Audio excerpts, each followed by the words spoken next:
Imagine pretending not to recognize the only person who ever truly saw you. Nathaniel Cross, a brilliant but emotionally guarded tech billionaire, built an empire after walking away from the one thing money couldn't buy. A love so pure it terrified him. 10 years later, she walks back into his life at a corporate gala, serving champagne with the same grace that once made his world stop. Sophia Bennett doesn't know the cold CEO staring through her is the boy who promised her forever under summer stars, then disappeared without a word. He recognizes her instantly, every freckle, every movement, the way she tilts her head when nervous. But he says nothing. He pretends, because admitting he remembers means admitting he never stopped loving her, and that he destroyed them both. Now she's close enough to touch, yet a world away. And the lie he's living is about to unravel in ways neither of them can control. Will a man who built walls around his heart finally let someone see the ruins inside before it's too late? Stay with me until the end, because this story will remind you that some loves never die, they just wait. And if you've ever loved someone you thought you'd lost forever, hit like and subscribe. This one's for you. The ballroom glittered like a constellation fallen to earth. Nathaniel Cross stood at the center of it all, a monument of success in a perfectly tailored Tom Ford suit, surrounded by Manhattan's elite, celebrating the launch of his newest AI venture. Crystal chandeliers refracted light across marble floors. Conversations hummed with the currency of power and ambition, but he wasn't listening. His entire world had narrowed to a single figure moving through the crowd with a tray of champagne flutes. She wore the standard black and white uniform of the catering staff. Her dark hair was pulled back in a simple bun. No jewelry, no makeup beyond what was necessary. She looked tired, the kind of exhaustion that settles into bones after years of working 2 jobs just to survive. And she was the most beautiful thing he'd ever seen. Sophia Bennett. 10 years. 3,650 days since he'd walked away from a small Illinois town, and the girl who'd made him believe he could be more than his father's disappointments. She didn't see him yet. She was focused on her work, professional and invisible in the way service staff learned to be among people who rarely looked at them as human. But Nathaniel saw everything. The way she pressed her lips together when carrying a full tray, the same unconscious gesture from when she concentrated on chemistry homework in the library. The slight hesitation before approaching groups of guests, gathering courage. The fleeting moment her eyes swept the room, taking in wealth she'd never touch, beauty she'd never afford. His chest constricted. "Mr. Cross," his assistant's voice cut through. "The investors from Singapore are asking about the Q4 projections." "Handle it," he said without turning. Sophia was 20 feet away now, offering champagne to a group of venture capitalists who took glasses without acknowledgement, without even pausing their conversation. She smiled anyway, polite, practiced, empty.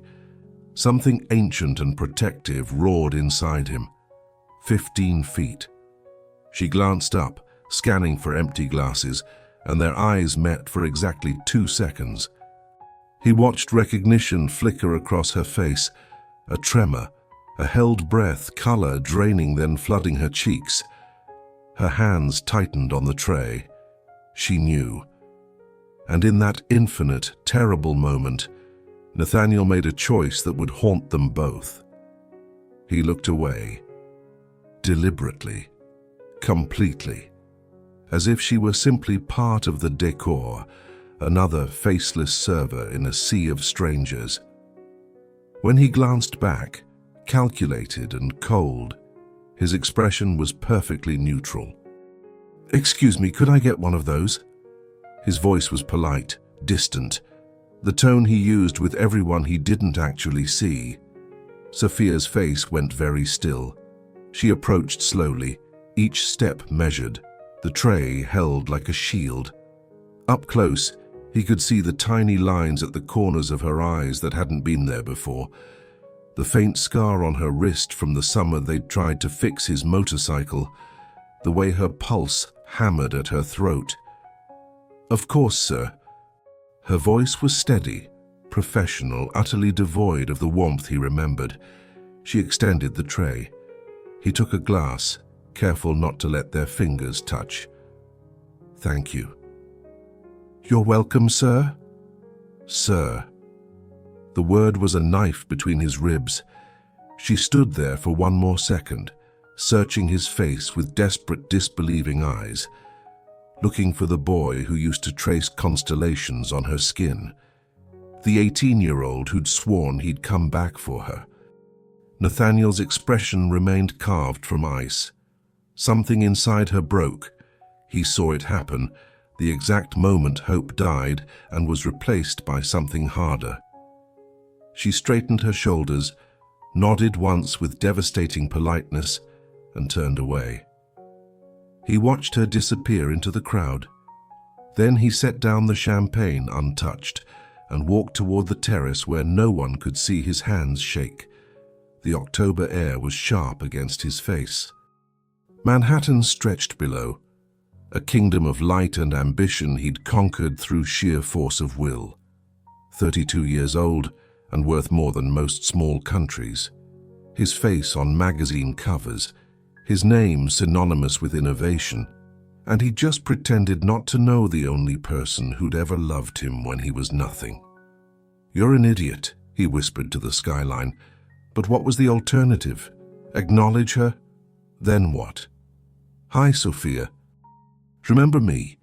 The kid who promised you everything, then vanished the day after graduation, because I was terrified of becoming my drunk father in that dying town.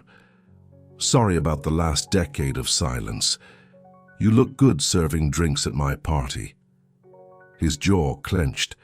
He'd left to protect her from his damage, from the violence he'd grown up with, the poverty he'd been drowning in, the rage that lived in his blood. He'd left because loving her made him vulnerable, and vulnerability meant weakness, and weakness meant ending up like every broken man he'd ever known. He'd built this empire brick by brick, working 3 jobs to put himself through MIT, sleeping 4 hours a night, shutting down every emotion until he became the machine people expected. And somewhere in that transformation, he'd convinced himself she'd moved on, found someone better, someone who didn't carry ghosts. Seeing her tonight shattered that delusion. She wasn't married, no ring. She was working catering in Manhattan, which meant she'd left Illinois too, probably chasing dreams that this city had slowly crushed under its expensive heel.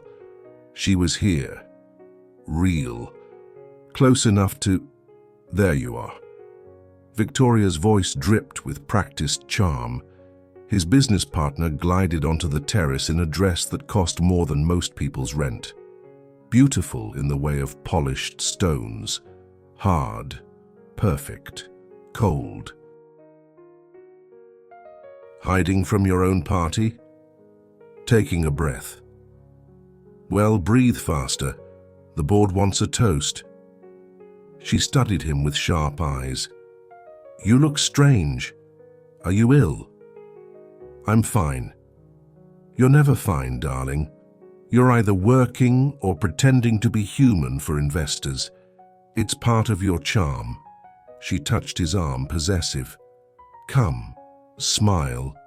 Make them believe you have a soul. He let her guide him back inside, back into the performance, back into the life he'd built on the ashes of the boy he used to be. But as he moved through the crowd, he searched for a simple black and white uniform and dark hair pulled back in a bun. Sophia was gone.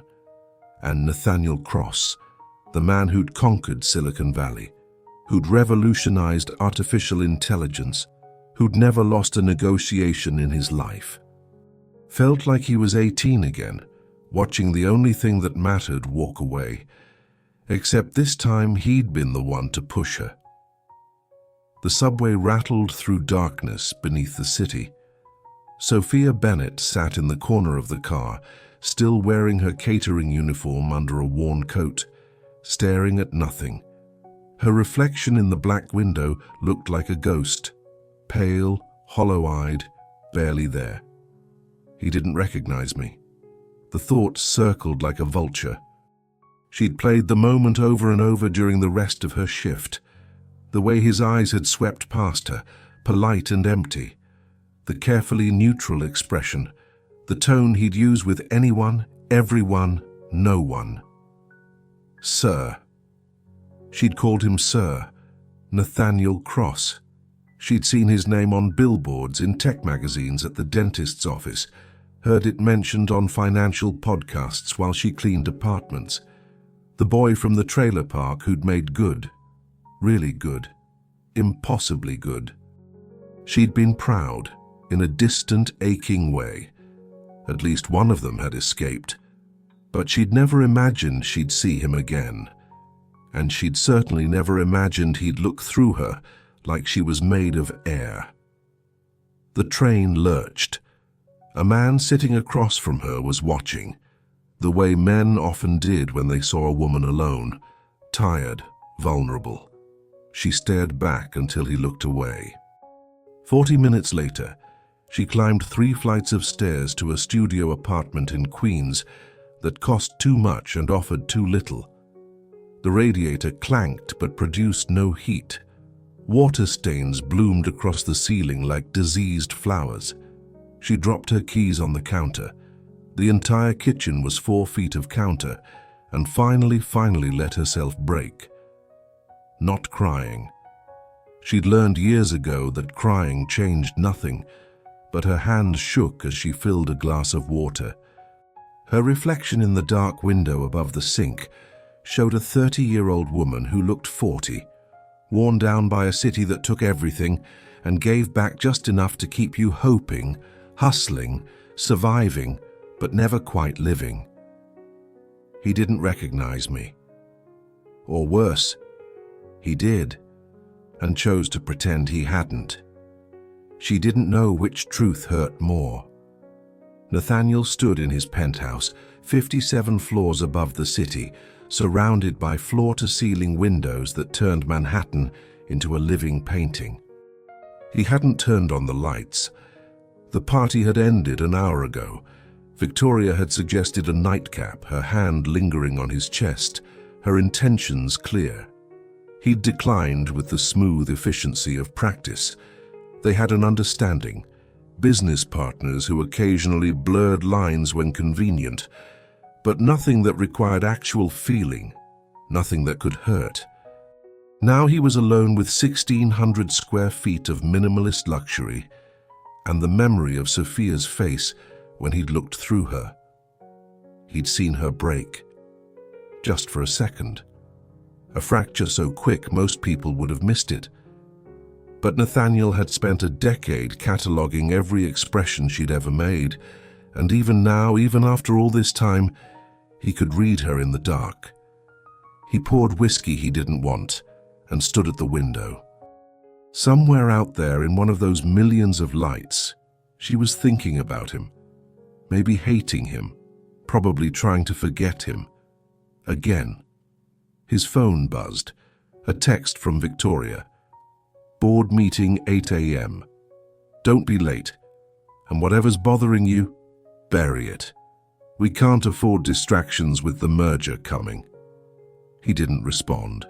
Instead, he opened his laptop and did something he'd forbidden himself from doing for 10 years. He searched for her. Sophia Bennett, New York. LinkedIn showed a profile with no photo. Administrative assistant at a law firm, part-time. Before that, a coffee shop. Before that, a bookstore. A degree from a community college in Illinois, not the state school she'd dreamed of attending. No mention of the journalism career she'd talked about under Summer Stars, when they'd been young enough to believe wanting something was the same as achieving it. His throat tightened. He clicked over to social media. Her accounts were private, but he could see the profile picture. Her at a park somewhere, genuine smile, sunlight in her hair. Alone in the photo. No tags, no relationship status visible. Stop, he told himself. This is exactly what you can't do. But he didn't close the laptop. Instead, he pulled up the catering company's information from tonight's event. Empire Service Group. He memorized the name, the contact information, hating himself with every detail he saved. Tomorrow he'd have his assistant call them. Not to complain, to request the same staff for the quarterly investor dinner next month. He'd tell himself it was coincidence, consistency, good service. But Nathaniel Cross hadn't built a billion-dollar company by lying to himself about his motivations. He wanted to see her again, even if he had to keep pretending he didn't. 3 weeks later, Sophia stood in the kitchen of Empire Service Group's catering facility, prepping hors d'oeuvres for another corporate event. "Table 6 needs more crab cakes," Derek, the shift supervisor, barked. "And someone's got to work the private reception on the 14th, premium event, Cross Technologies." Sophia's knife slipped. She caught it before it fell, but not before slicing her finger.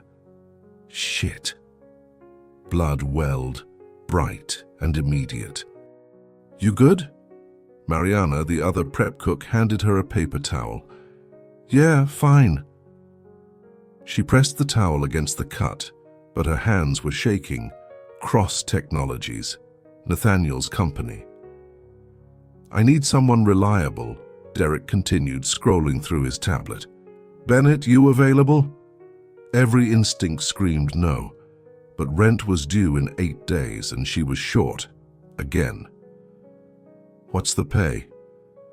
"Double rate, 4-hour minimum, but probably 6. Some tech merger celebration." "Rich people getting richer." Derek looked up. "You want it or not?" Mariana was watching her carefully.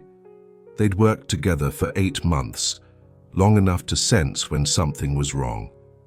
Sophia swallowed. "I'll take it." "Good. Professional attire." "And Bennett?" Derek's expression softened slightly. "Whatever happened at that last Cross event? You looked wrecked after. You need to sit this one out, just say so." "I'm fine," she lied.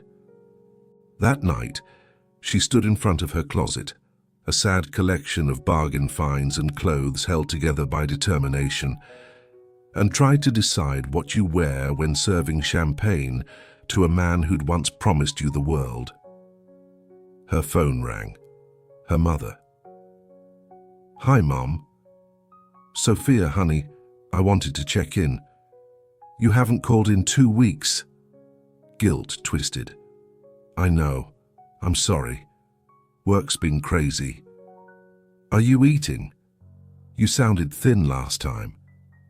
"You can't sound thin," Sophia thought, but didn't say. "I'm eating." "And the city, you're being safe? Always?" A pause. Her mother's voice dropped. "I ran into Mrs. Cross at the grocery store yesterday." Sophia's entire body went rigid. "Oh." "She asked about you. Said she always liked you." Another pause, heavier. "She mentioned Nathaniel's doing well. Very well. There was an article about him in some magazine. She seemed sad, bringing it up, like she was apologizing." "Mom, I'm not saying anything, sweetheart. I know you loved that boy, and I know he broke your heart when he left. I just want you to be happy." Sophia closed her eyes. "I am happy. You're surviving, baby. That's not the same thing." After they hung up, Sophia sat on her bed in the dark and let herself remember. Summer 14 years ago. Illinois. She was 16. He was 17. and the world smelled like cut grass and infinite possibility. They'd met at the library, both hiding from homes they couldn't fix. He was reading philosophy he barely understood, trying to build himself into someone better. She was writing stories about people who escaped. "You're in my spot," he'd said. "Your spot. I've been sitting here every day for 3 months. Congratulations. I've been sitting here for 2 years. He'd smiled then, the first real smile she'd ever seen on his face, and sat down across from her instead. They became inseparable, 2 broken kids teaching each other how to dream. He'd shared his impossible plan to get out, to go to college, to matter. She'd believed in him so fiercely it became her religion, and somewhere between study sessions and stolen kisses and nights lying in fields counting stars, she'd fallen so deeply in love she forgot what her life had been before him. The night before graduation, under a sky full of promises, he'd held her face in his hands. "I'm going to make something of myself, Soph. I'm going to become someone worthy of you. And then I'm coming back, I swear." "You're already worthy," she'd whispered. "Not yet, but I will be." He'd kissed her like he was memorizing her, like he was saying goodbye. She hadn't understood until the next morning, when his trailer was empty and his phone was disconnected, and the boy she loved had vanished like smoke. Sophia opened her eyes in the dark of her studio apartment. He didn't recognize me, and in 2 days she'd have to stand in front of him again, serve him, smile politely. Pretend her heart wasn't a graveyard of everything they'd been. She picked up her phone and texted Derek, "I'm in for the 14th. What time?" His response came immediately, 5 p.m. setup. "Wear your best game face. These people tip well if you're invisible enough." Invisible. She'd spent 10 years trying to be visible in this city, trying to matter, and the one person she'd wanted to see her most had looked right through her. Sophia set her phone down and made a decision. She'd work the event. She'd be professional, she'd take the money, and then she'd never put herself in a position to see Nathaniel Cross again. Some ghosts needed to stay buried, even if they were still breathing. The elevator to the 47th floor felt like a descent into cold water. Sophia stood among 5 other catering staff, all wearing the same crisp uniform, all carrying the same practiced neutrality. The building was glass and steel, Cross Technologies' headquarters in Midtown, a monument to everything Nathaniel had become. "Remember," Derek muttered. "Smile. Stay invisible. Don't engage unless spoken to." The doors opened onto a private event space that looked like expensive emptiness. Modern, minimal, cold. And there he was. Nathaniel stood near the windows, backlit by Manhattan, talking to men in expensive suits. He looked exhausted, the particular weariness of people who work to avoid feeling. He hadn't seen her yet. "Bennett, you're on champagne," Derek said. She nodded, picked up a tray, and stepped into the room. The next 40 minutes were a masterclass in pretending to be furniture. She moved through conversations about mergers and stock options, offering champagne to people who took glasses without seeing her face. Invisible labor. And every moment she felt Nathaniel's presence like electricity. She'd caught him watching her twice. His gaze would land, then slide away, deliberate and cold. It was worse than being ignored. It was being carefully ignored. "Excuse me, miss." An older woman stopped her. "Could I get a sparkling water?" "Of course."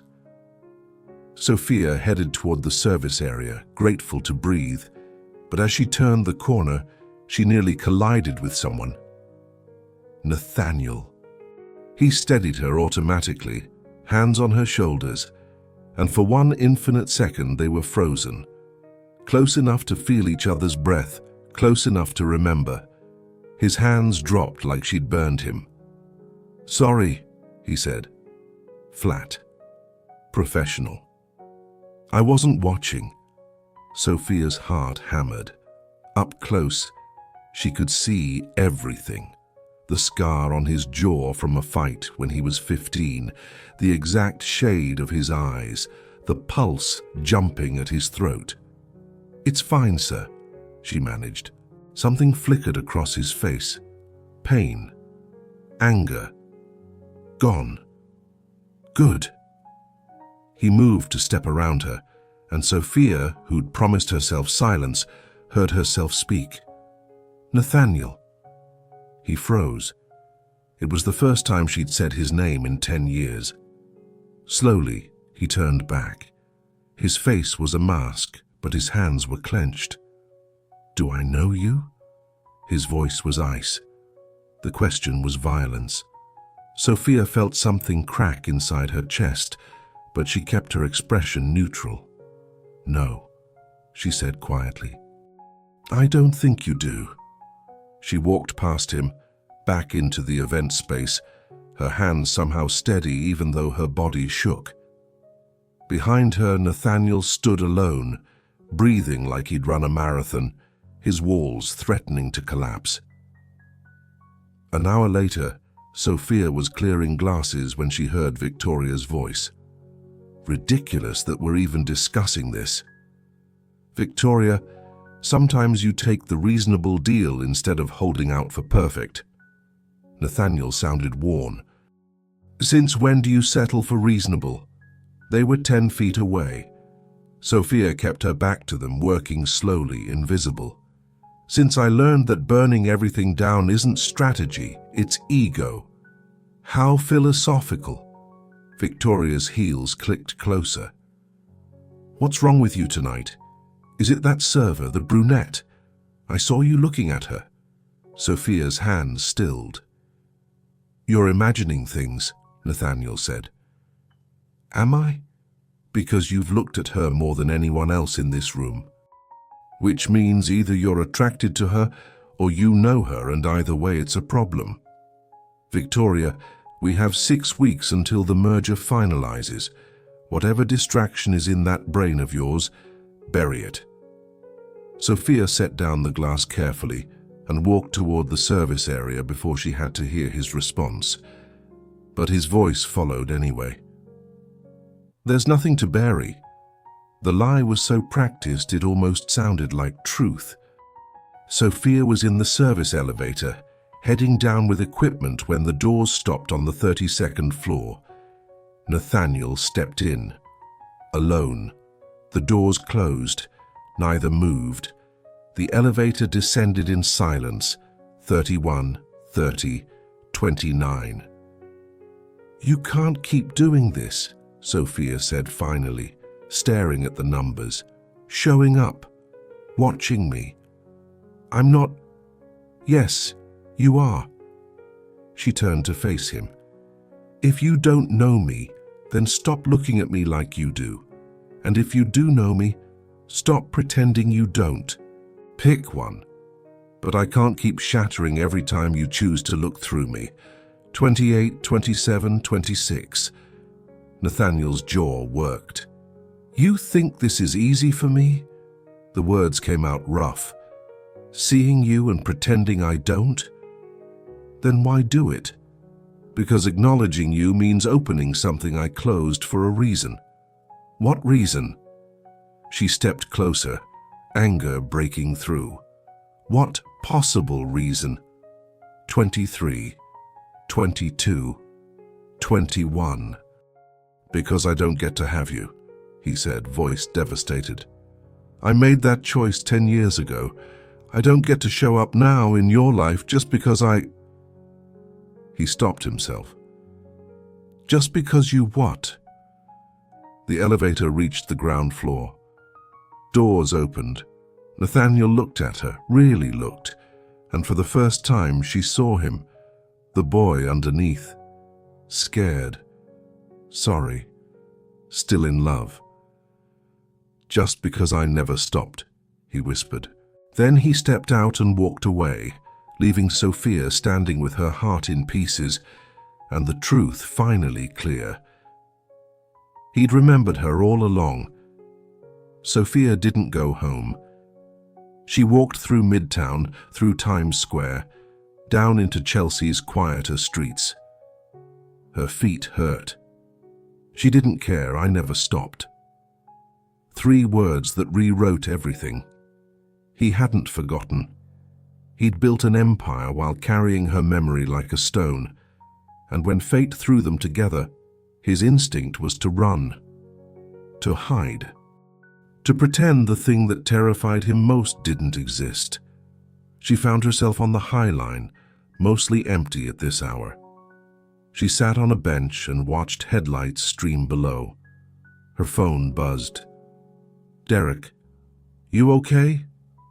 She typed back, "I'm fine." But she wasn't fine. She was angry, heartbroken, exhausted by a decade of trying to forget someone who'd never forgotten her either. Her phone rang. Unknown number. She almost didn't answer. "Hello?" Silence. Then breathing. "Nathaniel, His voice was barely there. "I shouldn't have called. I had someone find your number, which is invasive and wrong and—" "Nathaniel." He stopped. "Where are you?" "My office.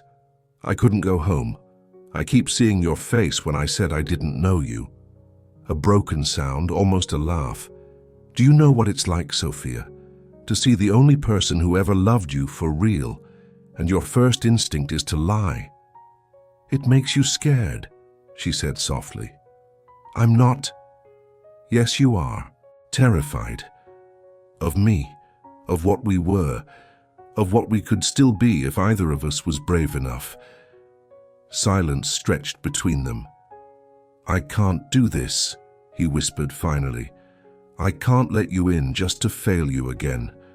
I'm not good at this, at people, at feeling.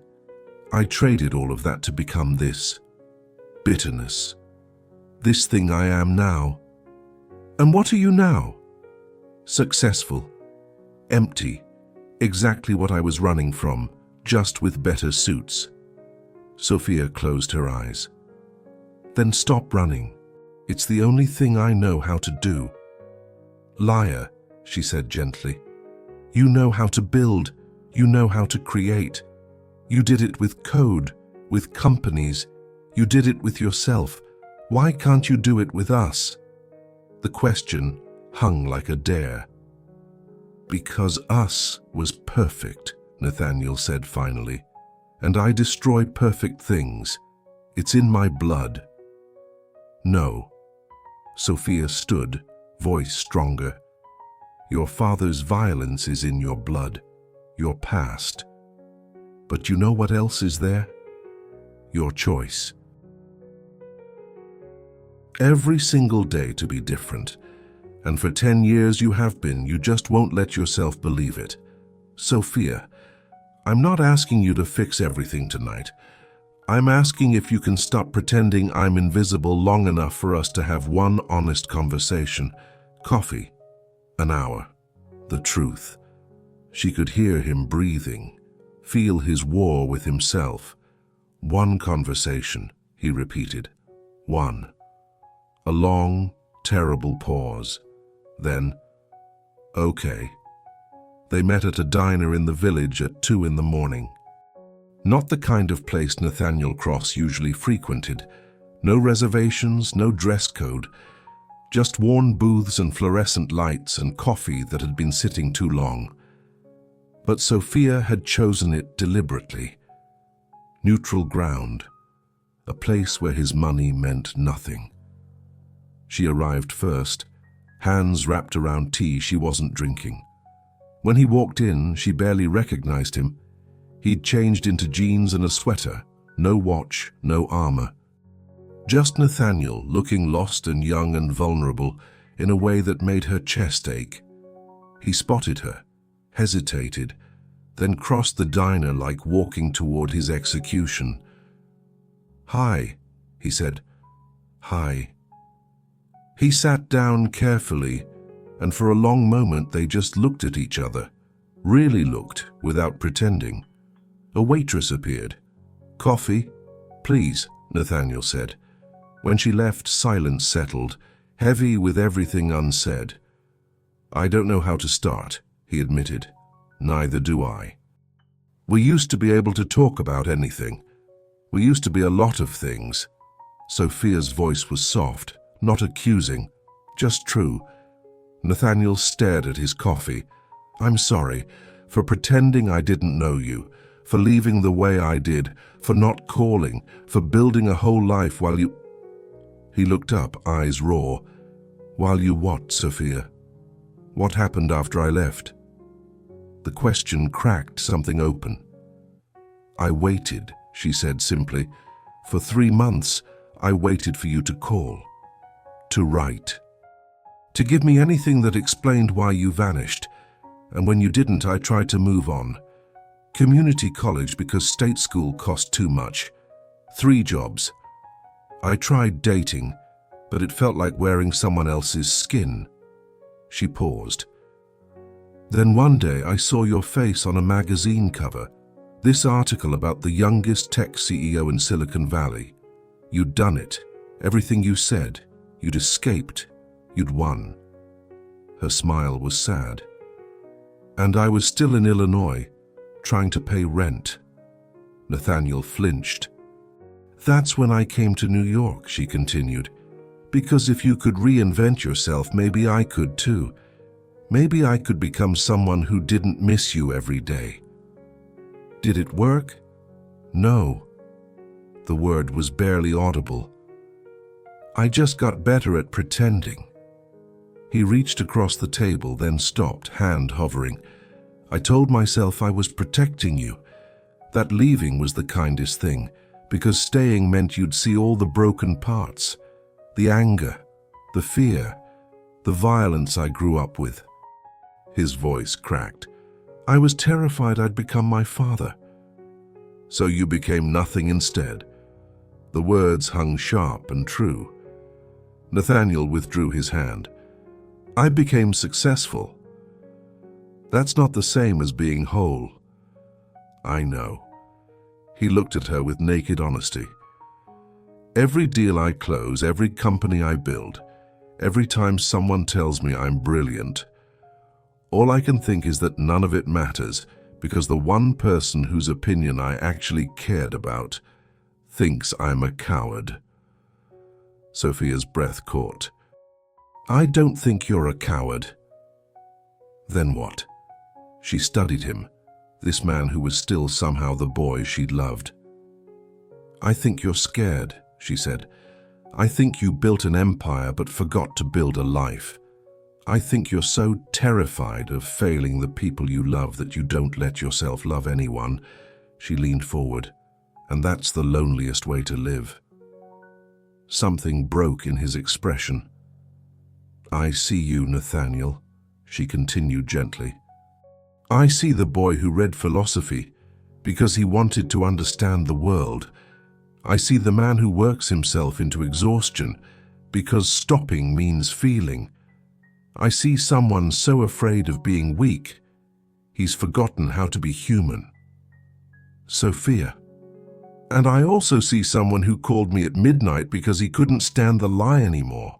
Someone who showed up here at 2 a.m. instead of hiding.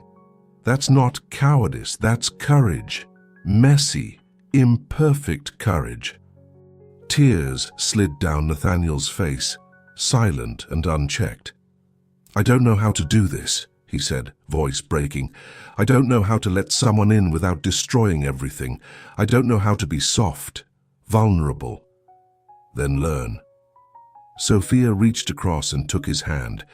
His fingers closed around hers like a lifeline. "Not for me, for you. Because you deserve to feel something other than empty. You deserve to be loved, Nathaniel. Not for what you've built, just for who you are. And who am I? The question was so lost it made her heart crack. I don't know, she admitted. I don't think you know either. You've spent so long running that you forgot to live in the present. She squeezed his hand. But I'd like to find out, if you'll let me. Nathaniel looked at their joined hands like he couldn't believe they were real. What if I hurt you again? His voice barely audible. What if I'm too damaged? Then you hurt me, Sophia said simply. And we deal with it. Together, like adults who care about each other, not scared kids running in opposite directions. It's not that simple. No, she agreed. It's going to be complicated and messy and probably painful. But Nathaniel? She waited until he looked at her. It's also going to be real. And real is better than perfect. Real is better than empty. He was quiet for a long time, just holding her hand, breathing. I don't deserve you, he said finally. That's not your choice to make. Her voice was firm. I get to decide what I deserve. And I deserve someone willing to try, who shows up even when it's hard, who's honest about his fears instead of hiding. She paused. Can you be that person? I don't know. The honesty was devastating, but I want to try. Then that's enough. Sophia smiled, small and fragile. For now, that's enough. They sat in the fluorescent light, hands clasped across a scarred table, while the past slowly began to loosen its grip. So what happens now? Nathaniel asked. Now you tell me what happened, all of it. The real story, no walls, no performance, just truth. He took a shaky breath. That's going to take more than an hour. Good thing I'm not working tomorrow. Sophia, tell me, she said softly. Start at the beginning, the day after graduation. And so he did. Nathaniel talked until dawn. He told her about leaving, stealing money from his father's wallet, hitchhiking to Chicago, sleeping in shelters while working construction and studying at night. About the shame every time he thought of calling her, the certainty she was better off without him. He told her about MIT, about working security and tutoring rich kids to afford tuition, about the professor who saw something in him, about starting his first company in a cramped apartment with two guys who believed in his code. He told her about the first million, then 10 million, then numbers that stopped meaning anything, because they didn't fill the emptiness. About Victoria and the board and the constant pressure to be smarter, faster, colder. And he told her about nights when success felt like punishment, when he'd stand at his windows, wondering if the boy who loved her was still inside the machine he'd become. I convinced myself you'd moved on, he said, as pale light filtered through windows, that you'd found someone better. It was easier than admitting I was too broken to come back. Sophia had listened without interrupting, just holding his hand. And then I saw you at that gala, he continued, and every lie just shattered. You were real. You were there. And my first instinct was still to hide.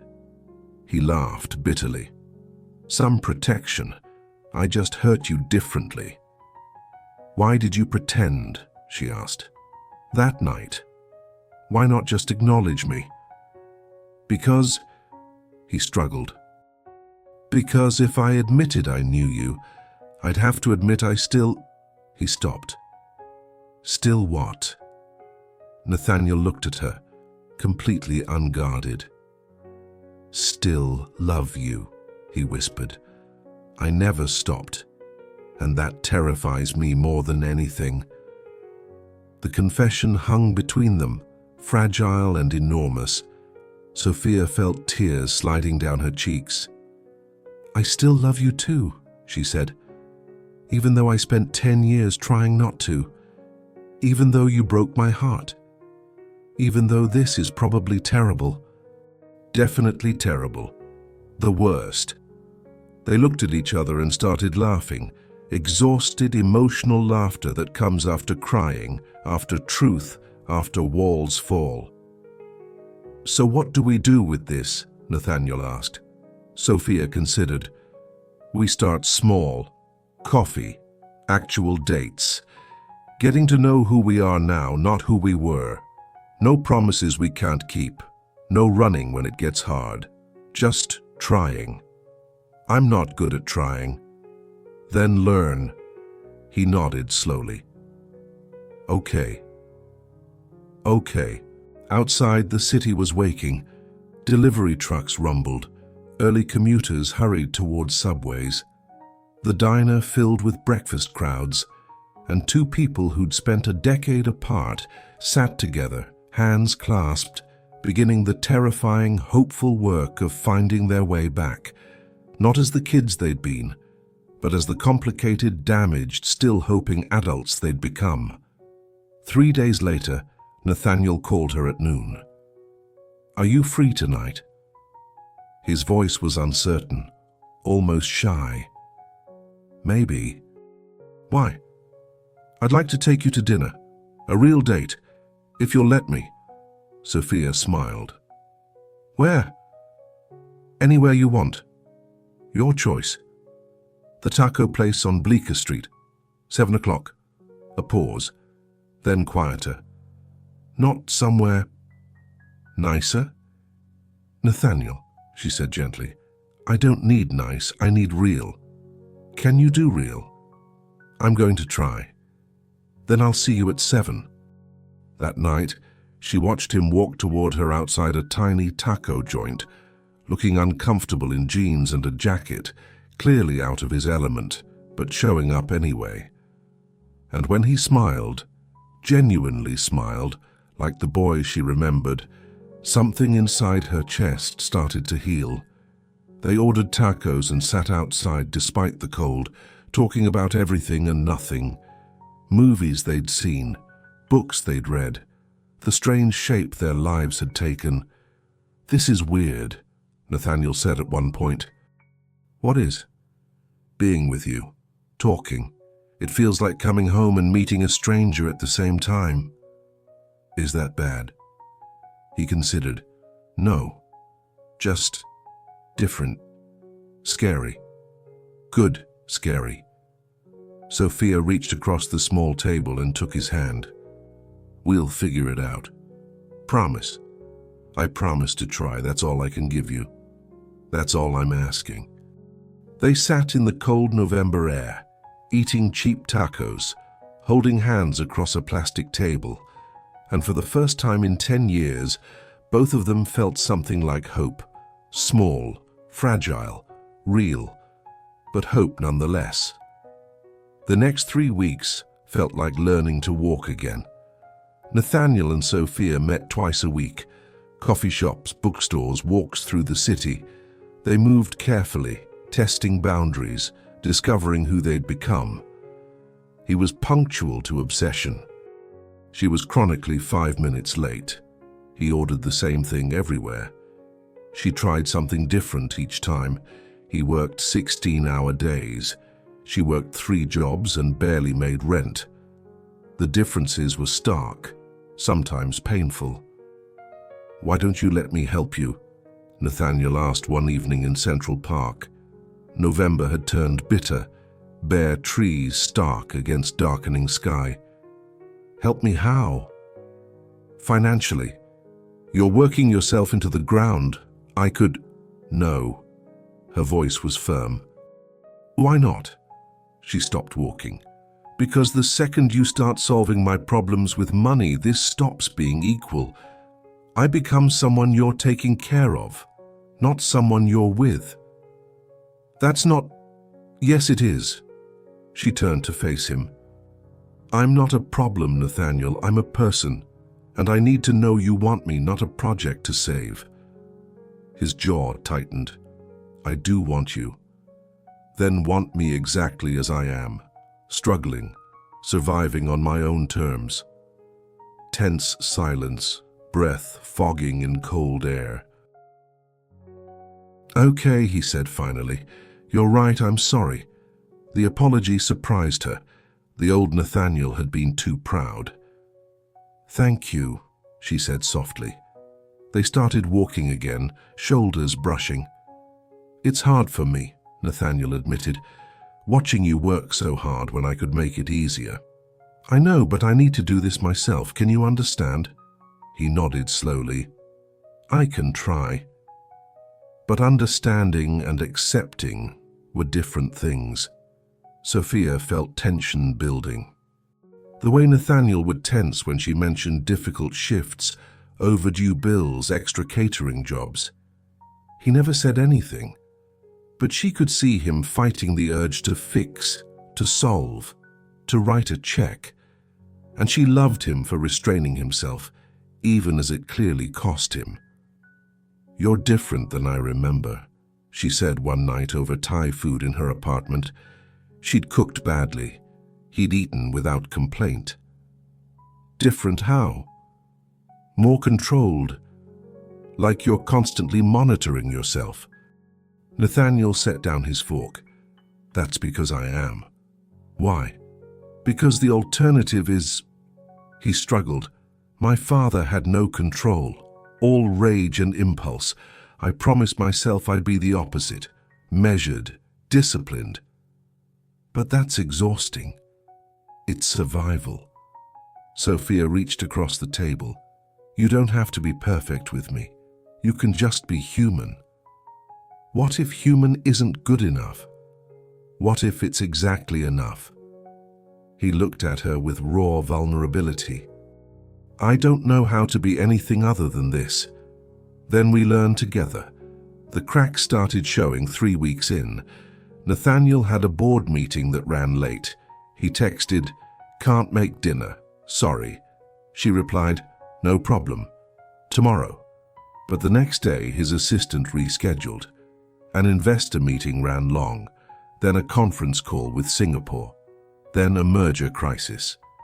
By the 4th cancellation, understanding turned into something else. Sophia sat in her apartment Friday night, wearing the dress she'd bought for their dinner reservation, when her phone rang. "Nathaniel." "Let me guess," she said. "You can't make it." Silence. Then, "How did you know?" "Because it's the 4th time this week. The merger is complicated right now. I don't care about the merger." The words came out sharp. "Sophia, do you know what tonight was supposed to be? Dinner. Our 1-month anniversary of trying, of choosing this." Her voice cracked. "But clearly I'm choosing harder than you are. That's not fair. You know how demanding my work is. And you know how demanding mine is. But I show up. Every time. Even when I'm exhausted. Because you matter to me. You matter to me too. Then prove it." She was crying now. "Stop treating this like something you fit between board meetings. Stop treating me like an obligation. I'm not..." He stopped. "I'm doing my best." "Your best is canceling 4 times in 1 week?" Heavy silence. "Maybe this was a mistake," Nathaniel said quietly. The words landed like a punch. "What?" "Trying to go back. We're different people now. We want different things. Live different lives. So that's it. 1 difficult week and you're done. I'm being realistic. You deserve someone who can give you time, attention. I can't be that person right now. Maybe I can't ever be." Sophia stood in her empty apartment, feeling everything collapse. "You're doing it again," she whispered. "What?" "Running. The second it gets hard, you're finding reasons to leave instead of reasons to stay. That's not what this is." "Then what is it?" Quiet. Then raw. "I'm scared. Terrified I'm going to fail you again. That I'll let you down. Maybe it's better to end this now before I hurt you worse." You're hurting me right now. I know, and I hate myself for it. But at least this way you can move on. I don't want someone better, her voice broke. I want you, not perfect, not always available, just honest and trying and showing up when it matters. And if I can't, then you can't. But don't make that decision for me. Silence. I need time to think, to figure out if I can actually do this. The request was a knife. How much time? I don't know. A few days, a week. Sophia closed her eyes. Okay. Okay? Take your time. Figure out what you want. But when you decide, it's final. I'm not waiting another 10 years for you to decide I'm worth the risk. Sophia, call me when you know. She hung up before he could respond, before she could take it back. Then she sat on her bed in the dress she'd bought and let herself break. 4 days passed. Nathaniel didn't call. Sophia went to work, smiled at customers, came home to her empty apartment, tried not to check her phone every 5 minutes. On the 5th day, Victoria called. Ms. Bennett, Victoria Chen, Nathaniel's business partner. Sophia's stomach dropped. Is he okay? Physically, yes. Emotionally, he's a disaster. Won't eat, barely sleeps, snapped at 3 board members yesterday. Why are you telling me this? Because he's in love with you, anyone can see it. And he's convinced himself that loving you means failing you, which is the stupidest logic I've ever heard. I can't help him if he won't let me. Then don't help him. Challenge him. Make him choose. Because right now he's stuck between fear and feelings, and it's paralyzing him. Victoria, I'm saying this as someone who's watched him build walls for years. You're the only person who's ever made him want to tear them down. Don't let him hide. She hung up. Sophia stared at her phone. Make him choose. That night, Sophia showed up at Nathaniel's office. The lobby guard let her through. She took the elevator to the 47th floor, walked past empty cubicles, found his office at the end of the hall. Door open. Nathaniel at his desk, surrounded by screens, looking hollowed out. He looked up when she appeared. Sophia. Hi. They stared at each other. You said you needed time, she said finally. So I'm giving you time, but I'm also giving you truth. She stepped inside. I love you. I've loved you since I was 16. And yes, you hurt me. Yes, you're scared. Yes, this is complicated. She moved closer. But I'm tired of waiting for you to decide I'm worth the risk. I'm tired of being careful and patient. She stood before his desk. So here's what I need. I'm all in. Completely. Even though you might hurt me. Even though this might fail. Her voice steadied. But I need to know you're all in too. Not halfway. Not when convenient. All the way. Messy and imperfect. And showing up even when scared. Tears ran down her face. So make a choice, Nathaniel, right now. Do you want this? Or are you going to spend your life hiding from the only thing that ever made you feel alive? Silence filled the office. Nathaniel stood slowly, came around the desk, stopped inches from her. I'm terrified, he whispered. I know. I don't know how to do this. Neither do I. What if I fail? Then we fail together. He reached up, cupped her face with shaking hands. I choose you, he said. I choose us. I choose the risk and the fear and the mess, all of it. Then he kissed her, and 10 years of running finally stopped. The kiss lasted forever and not long enough. When they finally pulled apart, both breathing hard, Nathaniel rested his forehead against hers. I'm sorry, he whispered, for canceling, for pulling away, for almost letting you go again. I'm sorry too. For the ultimatum. For... No. He pulled back to look at her. You were right. I was running. I've been running my whole life, and the one time I should have stayed and fought, I almost walked away again. Sophia touched his face, feeling the tension in his jaw. What changed? What made you choose? Victoria called me a coward. A sad smile. She said I'd spent 10 years building an empire but was too afraid to build a life. And she was right. He took Sophia's hands in his. But more than that, these last 4 days without you were the worst I've had in years. Worse than any failed deal or board meeting, because I finally had you back and I threw it away out of fear. You didn't throw it away. I'm here. Why? His voice cracked.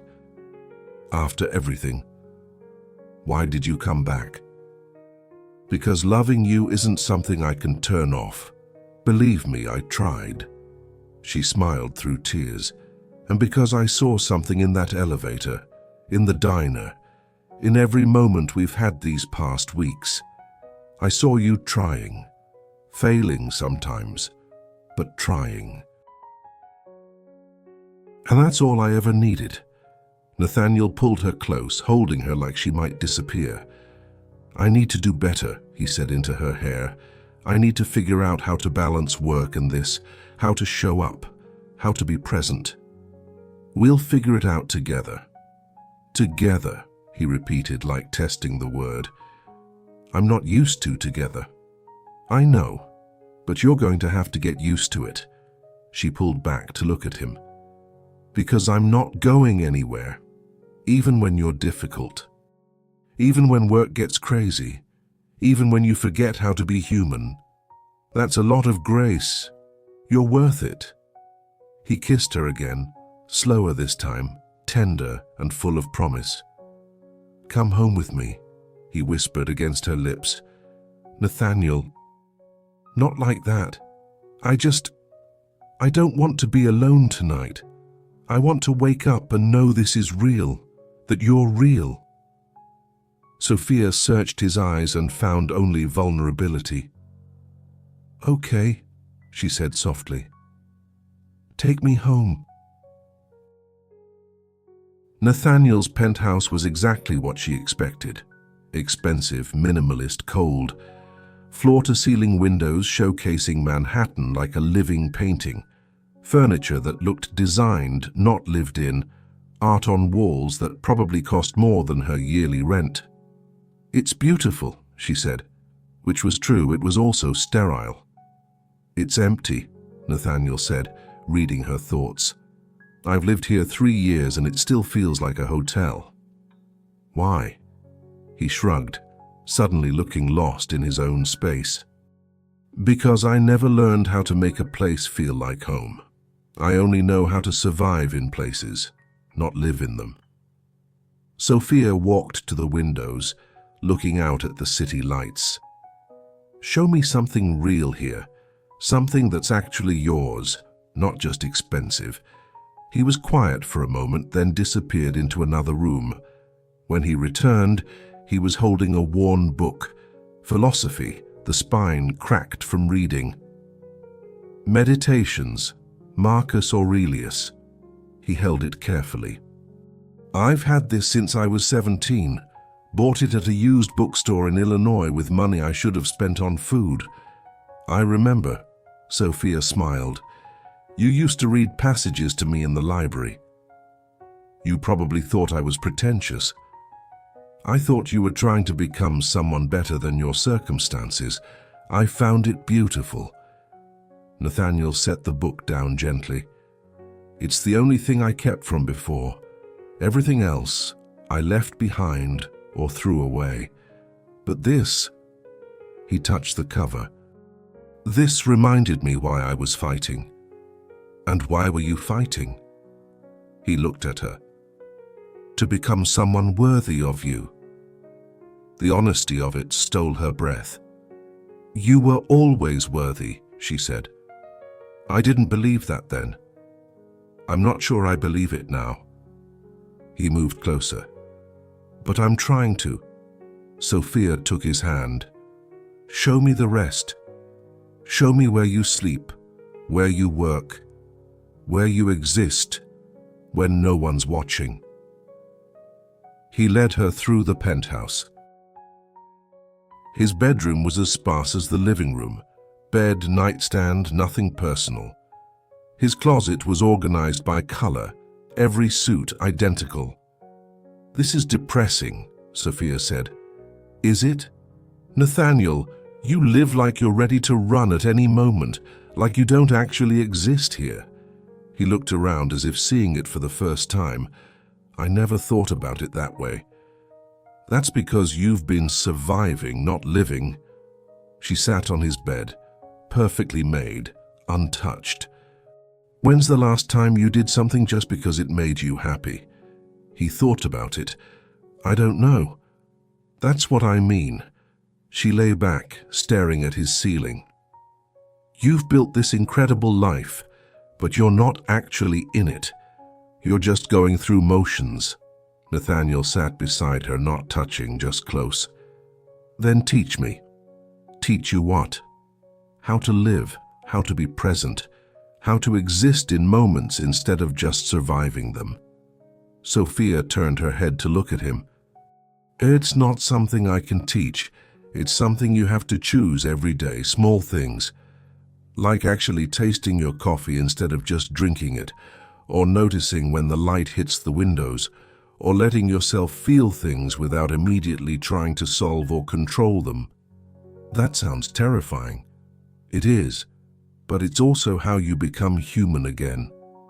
He lay down beside her, both of them staring at the ceiling. I spent so long building walls, he said quietly. I don't know what I am without them. You're Nathaniel, not the CEO, not the success story, just Nathaniel, the boy who read philosophy and dreamed of mattering, the man who's scared but showing up anyway. She reached for his hand. That's enough. They lay in silence, hands clasped, breathing together. Stay, he whispered. Tonight, tomorrow, as long as you want. I have work in the morning. Then I'll wake you up, drive you, whatever you need. Sophia smiled. You're going to drive me to Queens at 6 a.m.? If that's what it takes. She turned onto her side, facing him. You're really trying, aren't you? I'm terrified I'll mess this up again. But yes, I'm trying. Then that's enough. Sophia woke to sunlight streaming through floor-to-ceiling windows and the smell of coffee. For a moment, she forgot where she was. Then memory returned. Nathaniel's penthouse, his bed, falling asleep in his arms after hours of talking. She found him in the kitchen, barefoot in jeans and a t-shirt, making breakfast. He looked younger like this, almost like the boy she remembered. You're awake, he said, smiling. Coffee? Please. He poured her a cup, made exactly how she liked it. He'd remembered. What time is it? She asked. 7. You said you needed to be at work by 9, so I figured I'd wake you with food. Sophia looked at the counter. Eggs, toast, fruit. Simple but thoughtful. You cooked. Barely. But I tried. He looked almost shy. Is this okay? I know it's not much. She kissed him, cutting off his uncertainty. It's perfect, she said against his lips. You're perfect. I'm really not. You're perfect for me. That's all that matters. They ate breakfast together, talking about nothing important. Her work schedule, his meetings, plans for the week. Ordinary conversation that felt extraordinary because it was theirs. I want to do this more, Nathaniel said. Mornings, dinners, normal things. Can you with your schedule? I'm going to try. Victoria's already threatened to stage an intervention if I don't start delegating more. He smiled. Apparently, I'm unbearable when I'm unhappy. And are you? Unhappy? He looked at her, really looked. Right now? I'm the opposite of unhappy. What are you? Terrified, hopeful, feeling things I haven't let myself feel in years. He reached across the table for her hand. Alive. Over the next 2 weeks, they fell into a rhythm. Not perfect, not easy, but real. Nathaniel started leaving work at 8 instead of midnight. Sophia rearranged her schedule so they could have dinner twice a week. They texted throughout the day, small things, mundane things, the kind of constant contact that builds intimacy. He met her after work sometimes, waiting outside the catering facility with coffee. She showed up at his office with lunch when he forgot to eat. Slowly, carefully, they built something new. Not the teenage love they'd had. Something more complicated, more honest. I think we're doing this, Sophia said one night, curled up on his couch, which now had actual cushions she'd bought. Doing what? Building a life together, a real one. Nathaniel kissed the top of her head. Is that what this is? Feels like it. Then yeah, he said softly. I think we are. Outside, the city glittered. Inside, 2 people who'd spent a decade apart were finally learning how to be together. Imperfect, scared, trying, but together. And for now, that was everything. 6 months later, Sophia stood in Nathaniel's penthouse, their penthouse now, and barely recognized it. Plants lined the windows. Books cluttered the coffee table. Her shoes by the door next to his. Photographs on the walls. Not expensive art, but moments. Them at Central Park.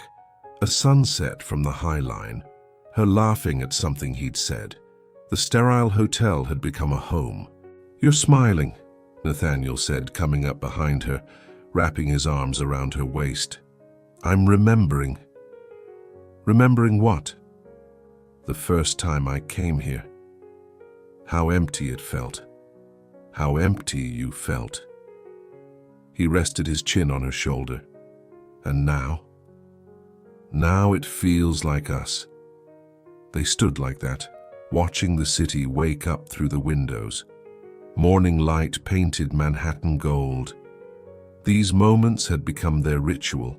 Coffee at dawn, silence comfortable, presence enough. I have something for you, Nathaniel said quietly. It's not my birthday. I know. He pulled back, suddenly nervous in a way that made her heart skip. Just close your eyes. Nathaniel, trust me. She closed her eyes, heard him move away, return, felt him take her hand. Okay, open. In his palm lay a key, simple, silver, unremarkable except for what it meant. I know you technically already live here, he said quickly, and I know we've been taking things slow. But I wanted it to be official. Your name on the lease, your home, not just mine if you want it. Sophia took the key, feeling its weight. You're asking me to move in? Officially. I'm asking you to stay, permanently, if that's what you want. She looked up at him. What happened to the man who was terrified of commitment? He fell in love with someone brave enough to take the risk first. Nathaniel cupped her face. You showed up when I was hiding. You fought when I ran. You believed I could be better before I believed it myself. His voice thickened. I don't want to keep pretending this is temporary. I don't want separate apartments or careful boundaries. I want messy and real and permanent. I want you, Sophia. Every day, every version. Forever if you'll let me. Tears slid down her cheeks. That's a big word. I know. Forever. Yeah. You're sure? He smiled, real and unguarded. I've never been more sure of anything. Sophia closed her fingers around the key. Then yes, official, permanent, all of it. Nathaniel kissed her like it was the first time and the 1,000th time, like every kiss in between. I love you, he whispered against her lips. I love you too, even when you're impossible. Especially when I'm impossible. She laughed, especially then. That afternoon they walked through Central Park. Spring had turned the city lush and green. Families picnicked on the grass. Musicians played near the fountain. The world felt alive and hopeful. Do you ever think about how different things could have been? Sophia asked, fingers laced through his. Different how? If you'd never left. If we'd stayed together back then. Nathaniel considered. Sometimes. But I think we would have destroyed each other. Why? Because I wasn't ready. I was angry and broken and running from ghosts. I would have dragged you down with me. He squeezed her hand. Leaving was the worst thing I ever did, but maybe it was also necessary. Maybe we both needed to become who we are now to work. That's very philosophical. I learned from the best, he smiled. You taught me to believe in becoming, remember? In the library. You said people aren't fixed, they're always evolving. I said that? Word for word. You were 16 and reading some existentialist novel, and you told me that the point of life wasn't to arrive somewhere perfect. It was to keep choosing who you wanted to be. Sophia stopped walking. I can't believe you remember that. I remember everything about you. He turned to face her. Every word, every moment. You've been the constant in my head for 14 years, even when you weren't in my life. Nathaniel, I mean it. Building the company, every success, every achievement, somewhere in the back of my mind, I was still that kid trying to become someone worthy of Sophia Bennett. He touched her face. And then I found you again, and I realized I'd been measuring myself against a memory, but the real you is so much better than any memory. Better how? Stronger, braver, more patient with my damage than anyone has a right to be. He smiled. The girl I knew was amazing. The woman you became is extraordinary. Sophia felt her throat tighten. You're going to make me cry in Central Park. Is that a bad thing? No. She laughed through tears. It's perfect. They kissed while joggers passed and children played, and the city moved around them, indifferent and eternal. Do you think we'll make it? Sophia asked quietly. Long term? Honestly? Always. Nathaniel took both her hands. I think we'll fight sometimes. I think I'll work too much and you'll call me on it. I think we'll have hard days and moments when it feels impossible. He pulled her closer. But I also think we already survived the worst thing. 10 years apart. Everything else is just details. Just details, she repeated, smiling. Just details. That night they had dinner with Victoria. She'd insisted, claiming she needed to inspect the woman who'd domesticated the Ice King. They met at a small Italian restaurant in the village. Victoria arrived precisely on time, elegant and sharp, studying Sophia with undisguised curiosity. So you're the famous Sophia, Victoria said, shaking her hand. The woman who made Nathaniel remember he has a heart. I wouldn't say famous, Sophia replied. I would. He talks about you constantly. It's nauseating. But Victoria smiled. Also refreshing. I've known him 6 years and never saw him care about anything except work. He still cares about work, Sophia said diplomatically. Yes, but now he leaves at reasonable hours. He takes weekends, he smiles. Victoria leaned forward conspiratorially. Do you know how disconcerting it is to see Nathaniel Cross smile? I thought his face might crack. Nathaniel rolled his eyes. Are you finished? Not remotely. Victoria turned back to Sophia.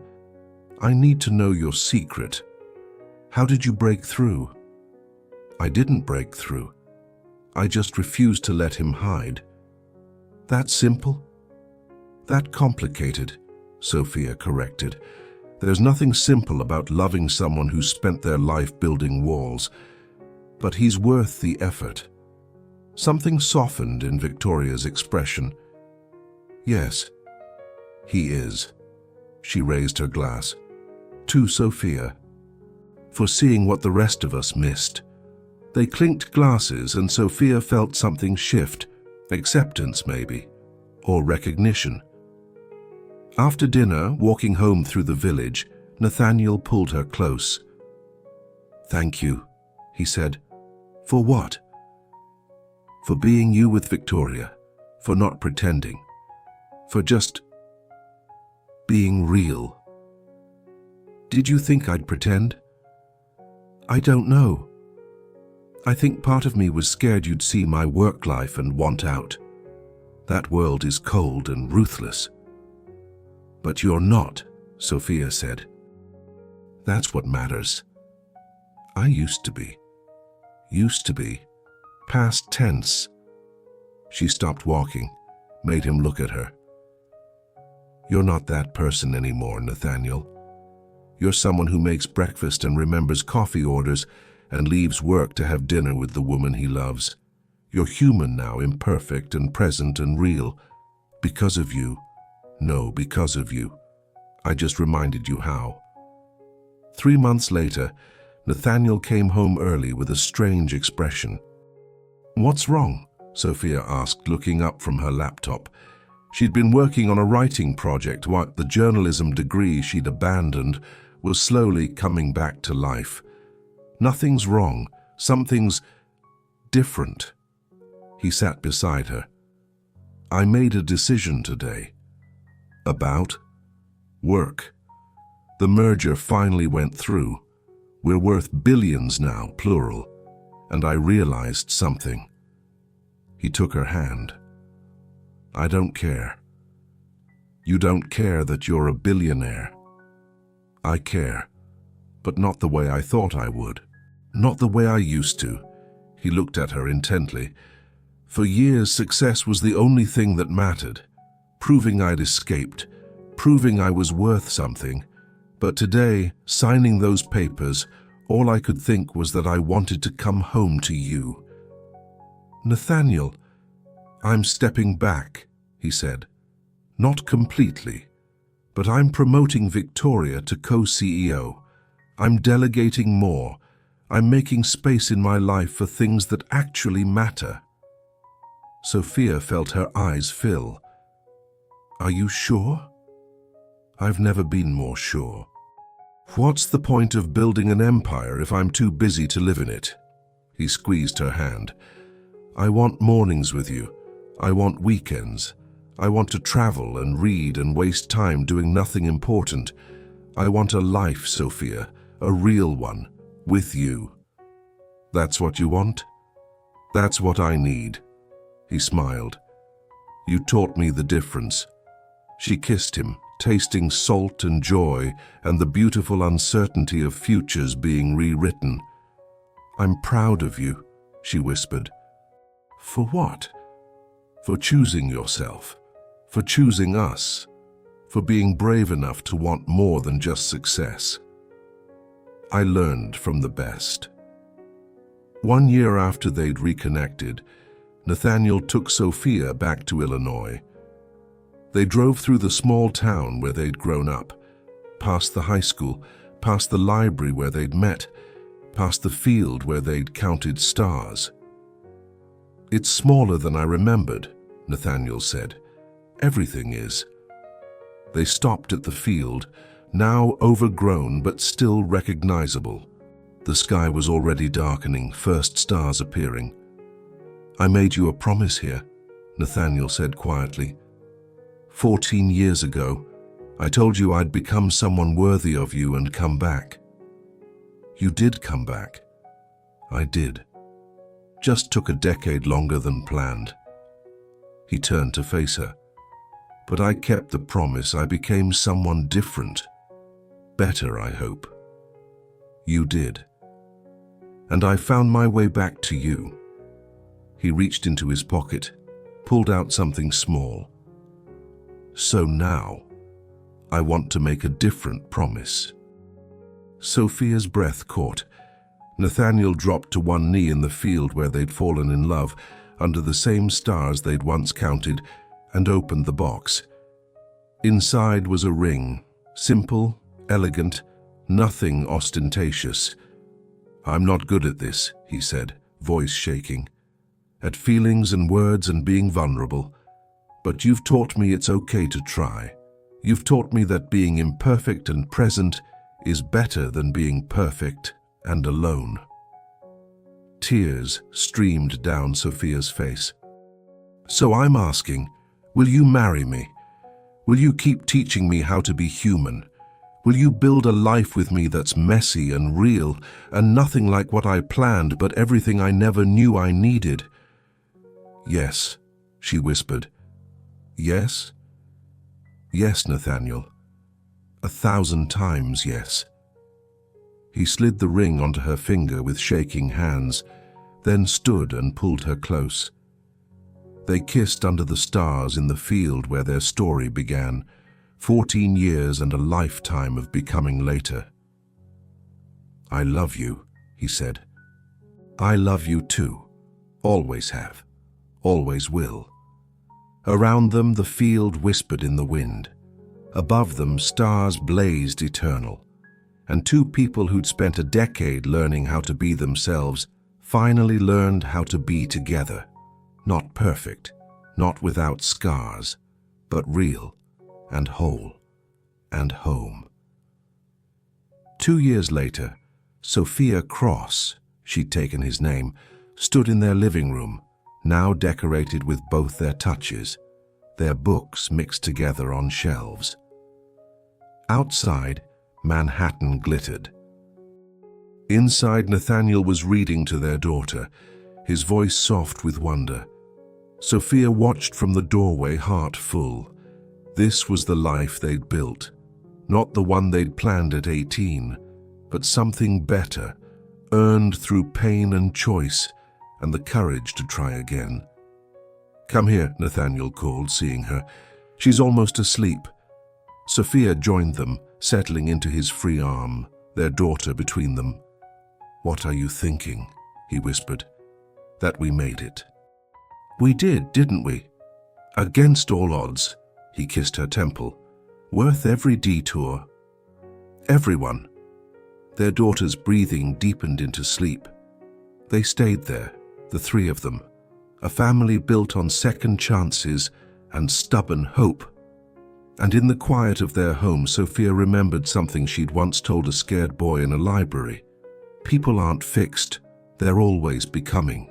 They'd become this, imperfect, scarred, beautifully human, together, finally home.